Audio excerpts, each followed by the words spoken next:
نگاہوں سے میرا زخم چھپانا، اماں کی نگاہوں سے میرا زخم چھپانا، کہ بابا میرے سینے میں سنا ٹوٹ گئی ہے، اماں کی نگاہوں سے میرا زخم چھپانا، جی چاہتا ہے آپ کی تسلیم کو اٹھوں، رتبے کا تقاضا ہے کہ تعظیم کو اٹھوں، مشکل ہے مگر ہاتھ کلے جیسے ہٹانا، کہ بابا میرے سینے میں سنا ٹوٹ گئی ہے، اماں کی نگاہوں سے میرا زخم چھپانا، میں جانتا ہوں ضد وہ بہت تم سے کرے گی، تنہا تمہیں زینب کبھی آنے نہیں دے گی، تم ساتھ میری پالنے والی کو نہ لانا، کہ بابا میرے سینے میں سنا ٹوٹ گئی ہے، اماں کی نگاہوں سے میرا زخم چھپانا، اللہ کرے لوٹ کے تم جاؤ وطن کو، مجبوریاں بھائی کی بتا دینا بہن کو، تم میری طرف سے اسے سینے سے لگانا، کہ بابا میرے سینے میں سنا ٹوٹ گئی ہے۔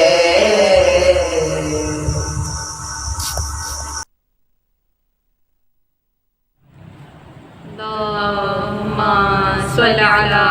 محمد و آل محمد۔ دشت بلا میں گم علی اکبر کی لاش ہے، فرزند فاطمہ کو پسر کی تلاش ہے، زخم جگر پہ ناخن غم کی خراش ہے،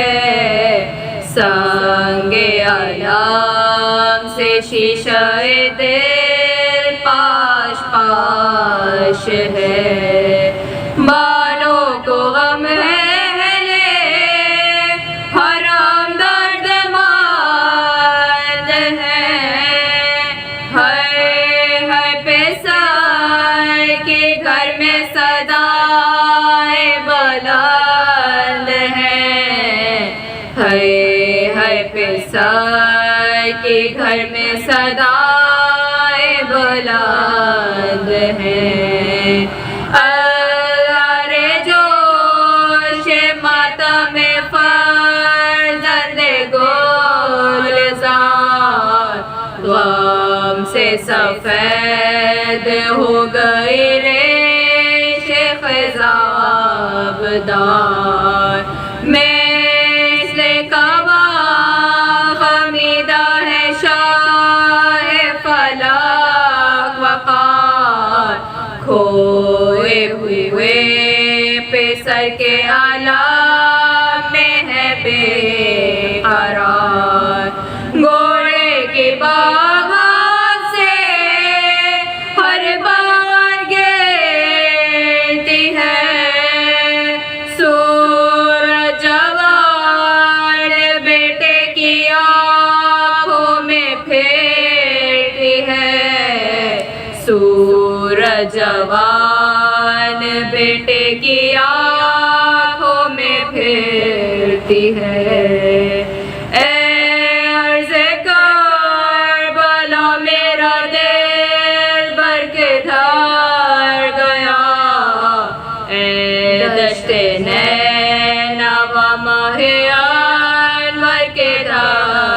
گیا مقتل سے ہم شبیہ پیامبر کے گھر گیا اے نہر القمہ اکبر کے گھر گیا نکلا ہوں میں شہید پہ سر کی تلاش کو بدلا مجھے میرے دور یافتہ کی لاش کو بدلا مجھے میرے دور یافتہ کی لاش کو یہ کہہ کے ہر طرف گئے باد چشمے اشک بار لیکن ملا نہ شاہ کو فرزند نامدار خیمے کے سمت آئے جو روتے بحال زار چلائی سر کو پیٹ کے فیضا جگر فغار یا شاہ میں بھی آنے کو تھی فوج شام میں بیٹے نہ ہے زینب بے کس خیام میں ملتی نہیں ہے زینب بے کس خیام میں پردہ اٹھایا خیمے کا فیضان ایک بار لائے پہ سر کو گھر میں شہنشاہ نامدار زیر علم کھڑا ہوا